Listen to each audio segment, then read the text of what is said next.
agar lebih panjang lagi, mari kita dengar firman Tuhan. Firman Tuhan saya akan ambil di dalam Efesus pasal yang kedua. Efesus pasal yang kedua ayat yang ke-10.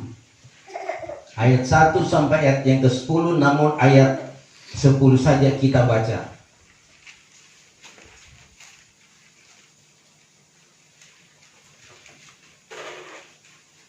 Efesus 2 ayat 10. Iya.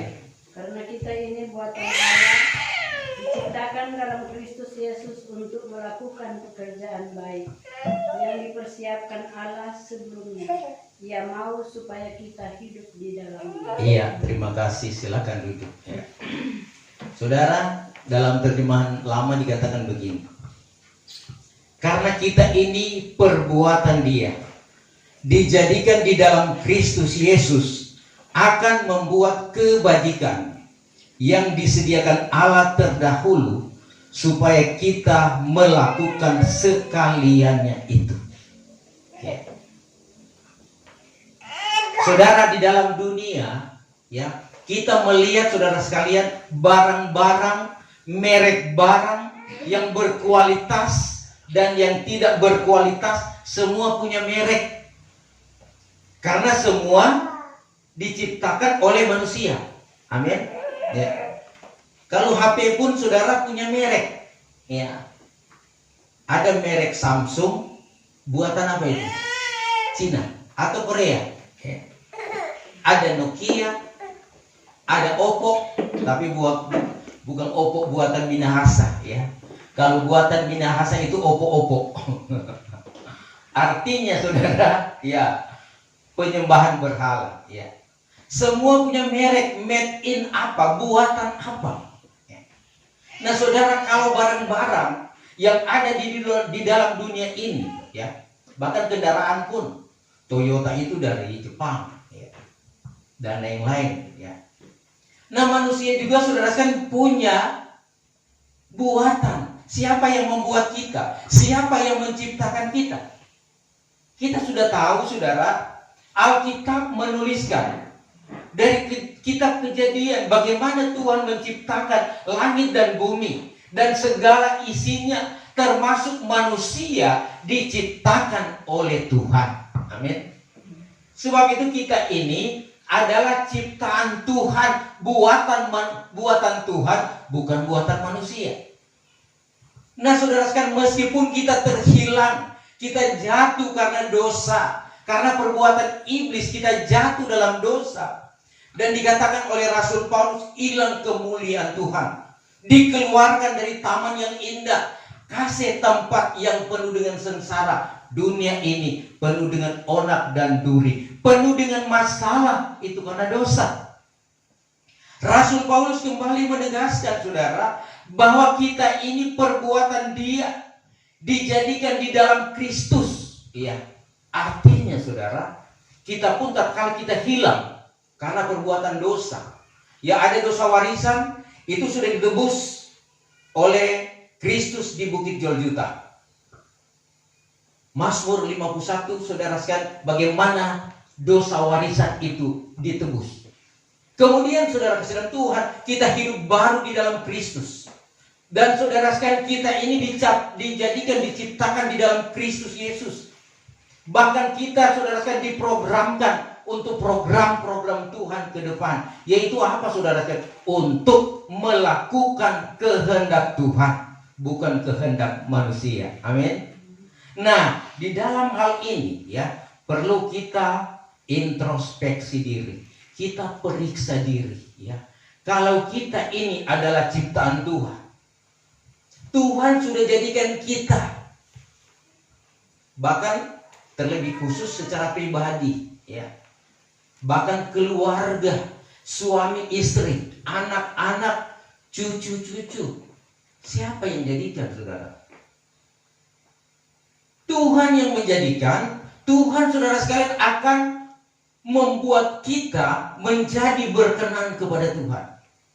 Jadi dikatakan saudara sekalian, kalau kita membaca di dalam ayat yang pertama, ya, maka kamu dahulu pun sudah mati oleh sebab segala kesalahan dan dosa.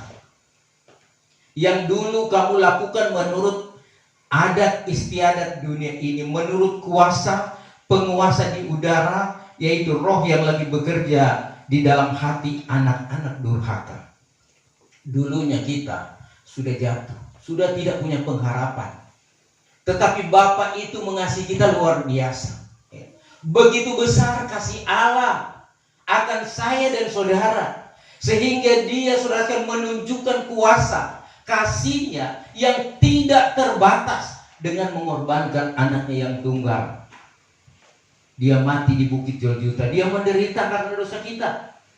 Saudara, Tuhan Yesus itu menderita karena menebus dosa kita.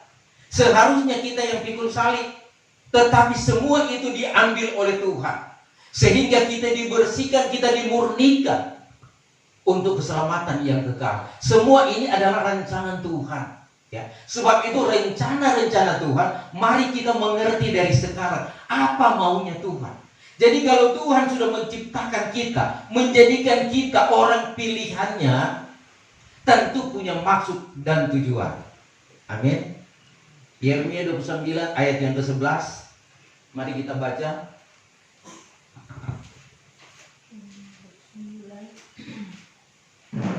Ayat yang ke-11. Sebab aku ini mengetahui rancangan-rancangan apa yang ada padaku mengenai kamu. Demikianlah firman Tuhan, yaitu rancangan damai sejahtera dan bukan rancangan kecelakaan, untuk memberikan kepadamu hari depan yang penuh harapan. Saudara, rancangan Tuhan, program Tuhan untuk saya dan saudara bukan program kecelakaan, bukan malapetaka. Tetapi saudara sekalian, program-program yang indah, yaitu saudara kasih Tuhan memberikan kita damai dan sejahtera, untuk memberikan kita masa depan yang indah, mulia, dan senang. Itu rencana Tuhan. Jadi saudara sekalian, orang ditebus Tuhan punya masa depan. Ya. Kehidupan saya dan saudara bukan begini terus. Ya. Karena selama kita masih ada dalam dunia ini, kita menderita. Tetapi dunia ini adalah tempat kita sementara berpijak. Di sini kita akan dibentuk Tuhan. Kita akan diproses untuk menjadi berkenan kepada Tuhan. Sebab itu kita harus beriman. Iman kita tambah-tambahkan dengan segala kebaikan. Kita percaya sungguh kepada Tuhan dan melakukan apa kata Tuhan, bukan apa kata manusia, bukan apa kata daging, saudara. Ingat saudara sekalian, rancangan Tuhan itu tidak akan gagal. Tetapi saudara sekalian, yang menggagalkan kita adalah hidup kita sendiri. Kalau kita tidak setia, artinya kita tidak dengar firman Tuhan, kita tidak melakukannya dengan setia, kita gagal. Tuhan, saudara, sangat baik. Orang Israel pilihan Tuhan. Namanya orang pilihan Tuhan, tentu dia jaga, dia pelihara. Bahkan dia menuntun. Dia keluarkan dengan tanda ajaib dari Mesir menuju ke tanah Kanaan yang dikatakan penuh air susu dan madu, penuh dengan kesenangan. Tetapi dalam perjalanan di padang belantara, saudara, mereka diuji Tuhan dan ternyata gugur. Ternyata tidak setia lagi kepada Tuhan. Apa sebab? Mereka memikirkan tentang kesenangan-kesenangan Mesir. Masih ada bawang merah, masih ada daging. Sedangkan di padang belantara cuma diberikan mana dari sorga. Kadangkala tidak ada minuman, tidak ada air, sehingga orang Israel bersungut-sungut. Mulai mempersalahkan Musa, mulai mempersalahkan pemimpin. Musa, siapa musim bawa kita ke sini? Kalau untuk mati kita di sini, lebih baik mati di Mesir. Mulai bersungut, saudara. Ya. Kadangkala itu jadi dalam kehidupan kita. Orang sudah memilih ikut Tuhan. Ikut Tuhan memang tidak segampang kita membalikkan telapak tangan. Tidak segampang yang kita pikirkan, saudara. Kita berpikir bahwa ikut Tuhan itu senang. Apa sebab dia maha kuasa, raja di atas segala raja. Dia akan bela kita dari segala pergumulan masalah kita. Dia akan tolong memampukan kita, mengkuatkan, memberkati apa yang kita butuhkan. Tuhan kasih. Luar biasa, saudara. Jangan kita hanya berpikir-pikir tentang kesenangan kalau ikut Tuhan, saudara. Tetapi mari kita berpikir bahwa dalam dunia ini kita diperhadapkan dengan onak dan duri. Masalah-masalah yang kita hadapi secara pribadi pun kita punya masalah, berkeluarga pun punya masalah. Kadang-kala kita tidak sehati, tidak sepikir. Nah, ini yang dipergunakan oleh iblis, bagaimana menggoda kita, mempengaruhi iman kita supaya kita gugur. Kita tidak sampai kepada surga yang kekal. Iblis berusaha menghambat kita. Dengan apa, saudara sekalian? Iblis menghambat kita bukan dengan, saudara sekalian, barang-barang yang jahat. Tetapi iblis menghambat kita dengan perkataan yang manis, dengan rayuan-rayuan yang manis, yang indah. Bagaimana Tuhan Yesus dicobai oleh iblis? Tak kala dia berpuasa 40 hari, 40 malam tidak makan, tidak minum. Iblis datang mencobai dia dengan kata-kata manis. Jika engkau anak Allah, suruhlah batu-batu itu menjadi roti dan makanlah. Yesus sanggup melakukan itu karena dia punya kuasa. Tetapi apa Tuhan Yesus katakan? Bukan dari roti saja manusia bisa hidup, tetapi setiap firman yang keluar daripada mulut Allah. Kita hidup bukan saja secara lahiriah, makanan jasmani, bukan saja dengan beras, bukan dengan gandum, bukan dengan ikan, saudara. Tetapi setiap firman yang keluar daripada mulut Allah yang kita dengar sekarang ini. Nah, inilah yang memberikan kita hidup yang kekal. Nah, Tuhan sudah sampaikan kita hidup oleh firman. Sebab itu tak kala kita berpuasa 1 hari, 2 hari, 3 hari, kita tidak mati. Apa sebab? Nyata firman Tuhan benar. Bukan saja kita hanya makan jasmani, kita akan hidup, tetapi firman Tuhan yang kita baca 7 hari, ada yang 21 hari, ada 40 hari. Semua kita lakukan untuk melihat kualitas apa yang Tuhan katakan, bahwa itu memang benar-benar. Sebab itu apa yang Tuhan katakan firman Tuhan, jangan lagi kita ragukan. Jangan kita khawatir tentang Tuhan, tetapi percayalah sungguh-sungguh, karena di dalam Tuhan kita akan hidup kekal. Kemudian apalagi Tuhan, iblis cobai Tuhan Yesus, ya, bawa di atas gunung, di atas bangunan yang tinggi. Jatuhkanlah, iblis bilang, jatuhkanlah engkau dirimu ke bawah. Maka Bapa di surga akan menyuruh malaikat untuk menatang engkau sehingga kakimu tidak akan terantuk di batu. Tuhan katakan jangan mencobai Tuhan kepada iblis. Jangan engkau mencobai Tuhan. Ini pembelajaran bagi kita gereja Tuhan, orang yang percaya. Jangan kita mencobai Tuhan meskipun kita sudah hebat, kita sudah diberkati, berkelimpahan, kita sudah dipakai Tuhan luar biasa, ada mujizat, ada kuasa, bisa menyembuhkan orang, bisa ya berkhotbah, bernubuat. Saudara, Tuhan berikan kepercayaan saya dan saudara. Tapi jangan sampai kita mencobai Tuhan. Berbahaya, saudara sekalian. Apa yang Tuhan kasih itu, saudara, cuma kepercayaan Tuhan. Memang kadang-kala, saudara, untuk mencobai Tuhan, kadang-kala ya kita tidak sadari kita sudah melakukan itu. Tetapi mari kita kembali kepada firman Tuhan. Sadar diri, saudara, karena di hari-hari ini kita sedang mengalami ujian-ujian, saudara. Kesusahan ujian, berkat itu juga ujian. Kesusahan kita menghambat kita datang kepada Tuhan. Berkat itu kadang-kala menghambat kita datang kepada Tuhan. Ya. Contohnya waktu kita pergumulan doa dan puasa di Gawangkoan, saudara. Ya. Nah, semua hamba-hamba Tuhan bisa hadir, sedangkan wajib harus hadir.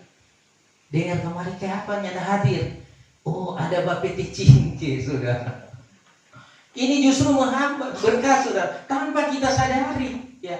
Sebab itu, saudara, kadangkala karena Tuhan masih baik dengan kita, berkemurahan apa yang kita mau, ngoni mau baking banyak-banyak. Tuhan yang tak langsung bilang, tak mau banyak panganan, baking dulu, sedikit.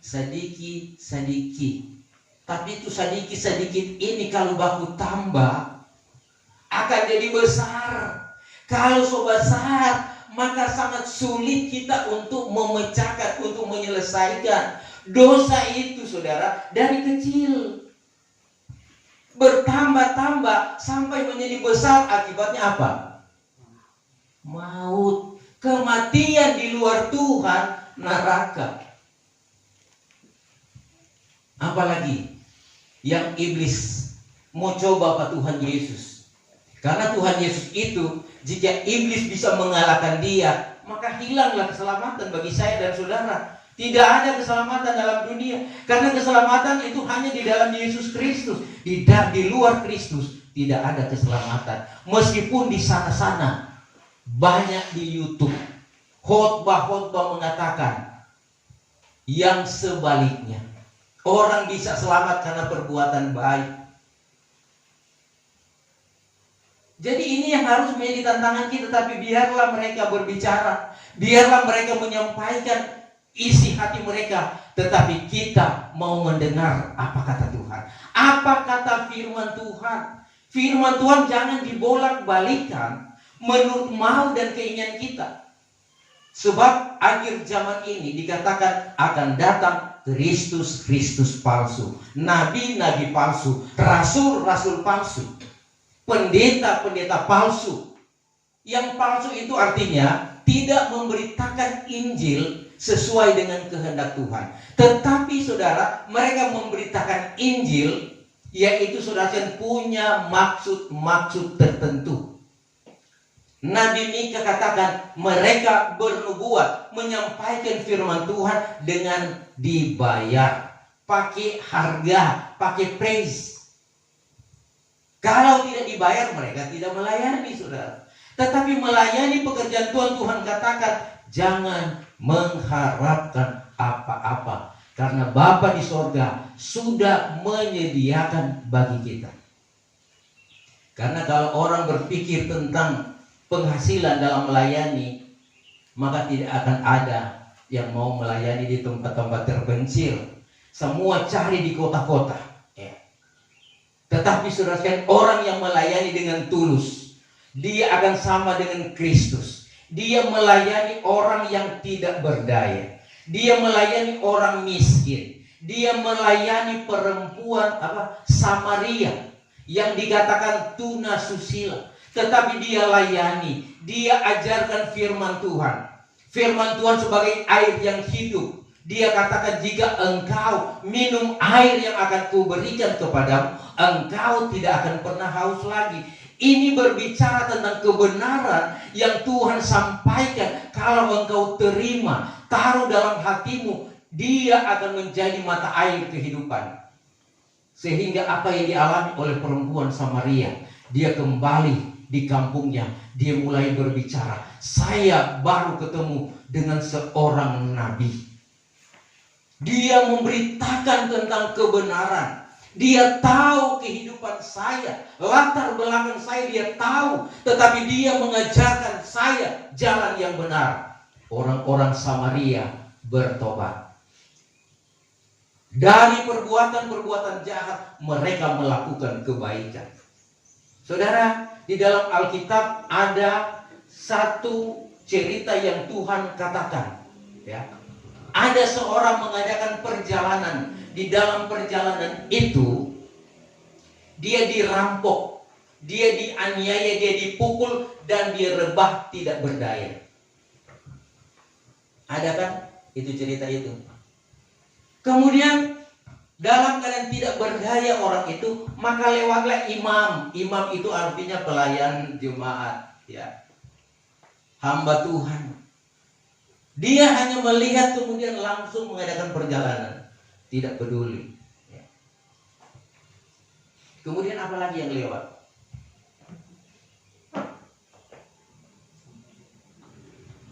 Imam dan orang yang melakukan imam dan apa? Oh, iya. Yang terakhir orang Samaria. Tatkala orang Samaria melihat, maka jatuhlah belas kasihannya. Dia mulai menolong, dia mengangkat, membebat, dia punya luka, gosok dengan minyak, dia beri makan. Dia bawa di rumah tumpangan, karena dia dalam perjalanan juga.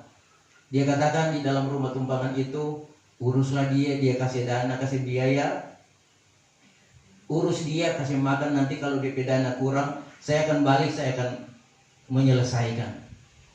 Orang Samaria, saudara.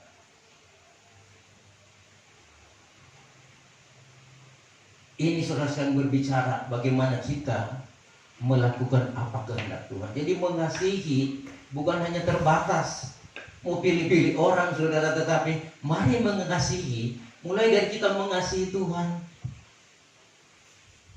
Saudara sudah mengasihi Tuhan? Mengasihi Tuhan, kemudian saudara, yang bagaimana? Firman Tuhan mengatakan kalau kita mengasihi Tuhan atau memberi pinjam kepada Tuhan sama dengan kita memberi pinjam orang miskin. Kadang-kadang saudara sekalian dalam kehidupan kita, tatkala kita berhadapan dengan orang miskin, orang yang tidak punya apa-apa, meminta-minta, kadang-kadang kita mengabaikan saja. Mari kita kembali kepada Tuhan, ya. Layani Tuhan dengan segenap hati. Karena saudara sekalian kadang-kadang hal ini, ya, kalau berbicara tentang pelayanan itu pengorbanan. Kadang-kadang kita tidak mau berkorban. Apa sebab? Kebutuhan saja belum cukup. Orang saja keluarga, penghasilan sebulan hitung-hitung tidak cukup. Apalagi dia sebanyak utang, sebanyak pinjaman. Ya. Dia pikir-pikir dia punya utang. Dia hanya berpikir bagaimana dia memuliakan Tuhan. Sebetulnya Tuhan katakan, layani dulu aku.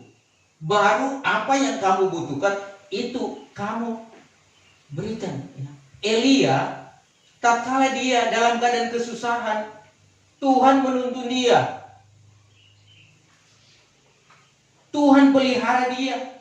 Masa kelaparan, di sungai pun cuma tinggal air yang sedikit, dan dia dipelihara oleh Tuhan. Burung gagak bawa makanan, daging, dan setelah habis air itu mati juga. Dan Elia putus asa, ada mau kemana lagi ini? Tuhan bilang berjalanlah. Aku sudah menyediakan seorang janda untuk memberi engkau makan, saudara. Di Sarfat. Saudara, Tuhan, saudara, kalau mau pikir kenapa Tuhan tidak pertemukan dengan pejabat di Sarfat? Kenapa Tuhan tidak pertemukan dengan orang kaya? Tetapi justru Elia bertemu dengan seorang janda yang miskin, ada anak, dan makanannya tinggal satu kali makan, kemudian mati. Apa yang terjadi, saudara? Memang Tuhan menuntun kita bukan hal-hal yang indah, tetapi hal-hal yang sulit. Tetapi tatkala si janda Sarfat ini, dia mengutamakan Tuhan, kasih dulu. Karena ini seorang hamba Tuhan, Nabi Elia dalam keadaan kelaparan. Saudara, siapa yang mengatur? Itu rancangan Bapa di sorga. Tuhan atur. Dia pelihara ini janda dengan anak. Dalam keadaan kesusahan, bukan berkelebihan. Tuhan di sorga menjaga, memelihara. Tuhan bilang, kasih dulu, layani dulu, dia hambaku. Dia saudara dengan segenap hati, meskipun tuh tinggal mau berbagi 3 kecil-kecil, dia layani dulu hamba Tuhan. Dan setelah dia layani, itu makanan, itu gandum dalam buli-buli itu, dalam tampung, dalam simpanan, itu dah habis sampai turun hujan, sampai berkat Tuhan datang.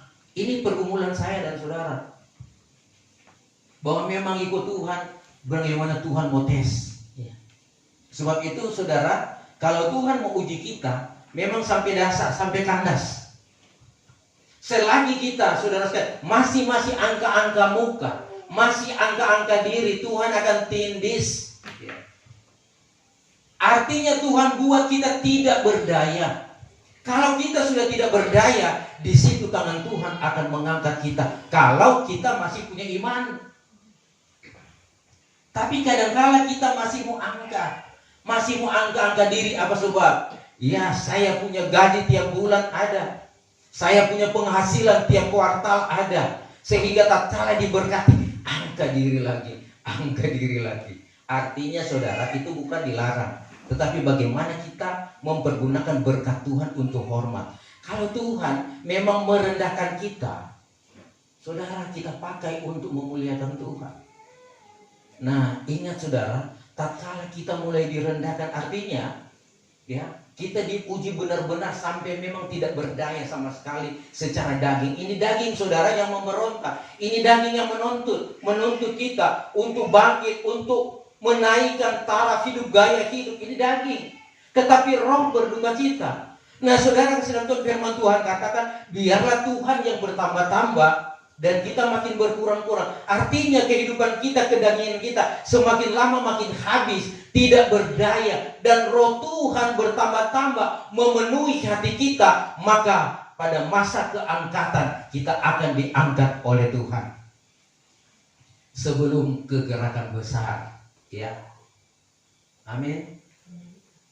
Ini saudara sekalian menjadi tujuan kita dalam Tuhan. Karena Tuhan katakan, Rasul Paulus katakan pada jemaat yang Ibrani 13 ayat 14, di sini kita tidak memiliki tempat yang kekal. Mari kita cari tempat yang kekal. Coba baca Ibrani 13 ayat 14. Mempunyai sebuah negeri yang kekal, melainkan kita cari negeri yang akan datang. Iya, saudara, di sini di mana? Di dunia ini kita tidak memiliki tempat yang kekal. Biar orang bikin rumah bagus, biar orang bikin rumah bertingkat, biar orang punya fasilitas banyak, orang punya penghasilan banyak, tetapnya tidak akan kekal.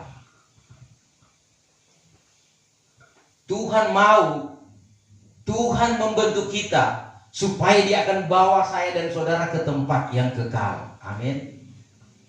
Itu menjadi pilihan kita. Saudara mau pilih mana? Mau tetap tinggal di dalam dunia ini dengan segala kekayaan dan kemewahan, atau kita tinggalkan kekayaan dan kemewahan untuk bersiksa-siksa dengan orang pilihan Tuhan karena memandang kepada pahala. Itu pengalaman Nabi Musa.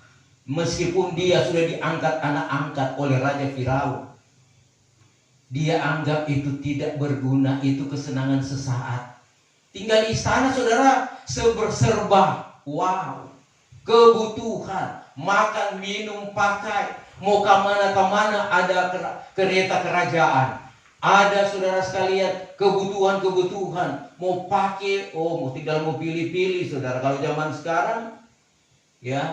sekarang dalam segala kemewahan, ya apalagi orang-orang muda, apalagi wanita-wanita, ya saudara, dia bikin sama warna rambut, dia punya baju, dia punya sepatu sama warna.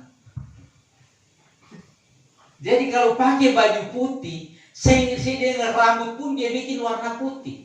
Dia pecah sepatu, kaos kaki, semua serba putih. Kalau warna orange, semua warna orange. Saudara. Itu zaman sekarang, saudara. Tetapi saudara sekalian, bagaimana kita diproses Tuhan? Saudara, kita ini buatan Tuhan, ya. Tuhan menyediakan kita sorga. Filipi 3 ayat 20, itu sorga, itu tempat kediaman kita yang Tuhan siapkan, saudara. Pengajaran, jalan, Tuhan kasih tunjuk. Tinggal kita mau melangkah atau enggak.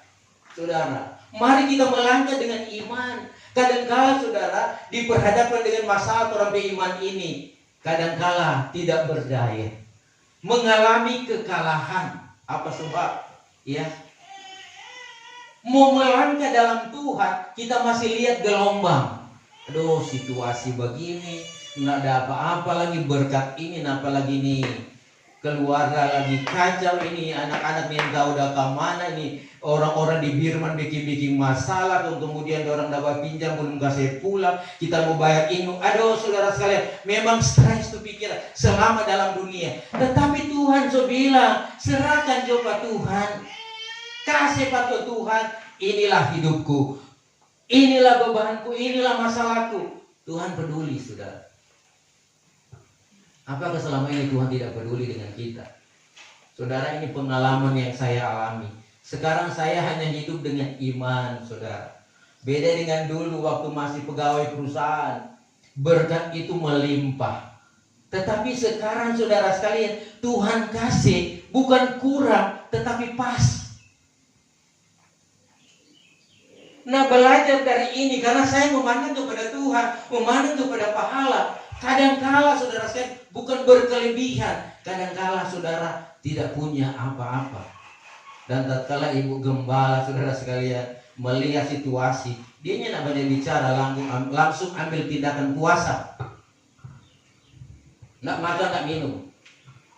Dan di sini kita melihat pertolongan Tuhan. Pertolongan Tuhan bukan hanya datang daripada orang-orang benar. Bukan datang hanya dari sidang Jumat, saudara. Tetapi justru datang dari luar. Ada burung gagak. Ada orang-orang yang tidak kenal. Itu Tuhan datangkan. Sebab itu ini mari membuka mata hati kita. Apa yang Tuhan sudah bawa kepada Tuhan. Pelayanan apa yang sudah kita persembahkan kepada Tuhan. Kembali saudara. Ini firman Tuhan. Untuk saya dan untuk saudara, bagaimana kita mau disempurnakan, bagaimana orang mau diselamatkan oleh Tuhan, saudara. Sedangkan kita pun tidak memberi, sedangkan pun kita tidak bekerja, Tuhan tetap bekerja. Kalau di Vius ini, saudara, ya, mari kita dengar dengan iman. Di Vius ini, meskipun saya keluar dari sini, ini pelayanan tidak akan redup, tidak akan mati. Karena Tuhan punya banyak orang. Ini saya berbicara di mimbar. Meskipun saya keluar dari sini, ini tidak akan mati, tetap jalan. Ini pekerjaan Tuhan. Kalau jemaat pun meninggalkan Tuhan atau tidak setia, pekerjaan di sini tetap jalan karena pekerjaan Tuhan. Tuhan punya banyak orang dan Tuhan punya banyak cara. Kita mungkin tidak melihat orang-orang di sekitar kita belum mengerti, tapi satu kali kelak mereka akan datang kepada Tuhan. Sebab itu saudara, mari kita mengerti kehendak Tuhan. Jangan orang jadi bodoh, saudara. Mengerti apa Tuhan mau. Kalau karena kita masih ada, hidup bergerak dan bernafas, semuanya karena kemurahan Tuhan. Ya. Orang-orang yang bodoh, orang-orang yang tidak mau mengenal Tuhan. Ya. Mari kita baca Efesus 5. Efesus 5 ayat yang ke-17. Sebab itu janganlah kamu bodoh, melainkan hendaklah mengerti apa kehendak Tuhan. Iya. Jangan apa? Jangan orang jadi bodoh. Artinya orang tidak mengerti Tuhan mau apa. Artinya orang bermasa bodoh. Atau sebetulnya orang so tahu tapi tidak melakukan, itu jadi bodoh, saudara. Ya. Ayat 15. Karena itu perhatikanlah dengan saksama bagaimana kamu hidup. Janganlah seperti orang bebal, tetapi seperti orang arif. Bagaimana orang hidup, saudara? Ya, jangan seperti orang bebal. Ya, orang bebal itu sama dengan apa? Kalau dalam terjemahan lama, sebab itu ingat baik-baik bagaimana kamu melakukan dirimu. Bukan seperti orang yang tiada berakal. Jadi bebal itu orang yang tiada berakal, ya. Melainkan seperti orang yang berakal. Jadi orang punya akal, punya hikmat, punya pengetahuan. Ya. Dikatakan dengan tiada membuangkan waktu karena masa ini masa jahat. Ini masa jahat, saudara. Kita melihat keadaan situasi yang terjadi semakin memprihatinkan, dan kita tidak tahu apakah kita mampu menghadapi semua ini. Namun sebagai hamba Tuhan, kami selalu mendoakan sidang Jumat tetap dijaga, dipelihara, dan diberkati, dilindungi, dihindarkan dari segala mara bahaya. Itu doa, saudara.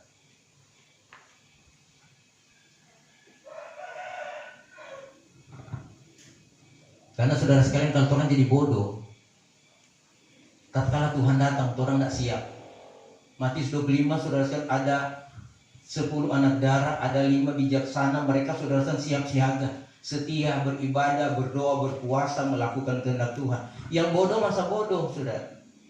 Tatkala Tuhan datang menjemput, mereka kekurangan minyak, tidak ada persediaan, sehingga mereka terlambat untuk masuk pada kerajaan, pada jemputan Tuhan, ya.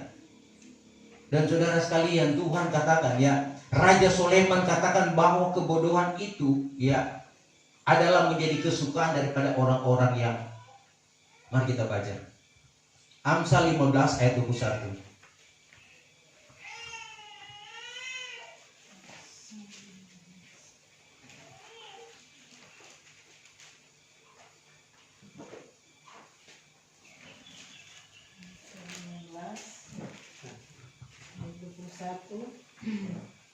Kebodohan adalah kesukaan bagi yang tidak berakal budi, tetapi orang yang pandai berjalan lurus. Coba terjemahan lama. Perkara yang bodoh menjadi kesukaan orang gila, tetapi orang yang berakal betul itu menurut jalan yang rata.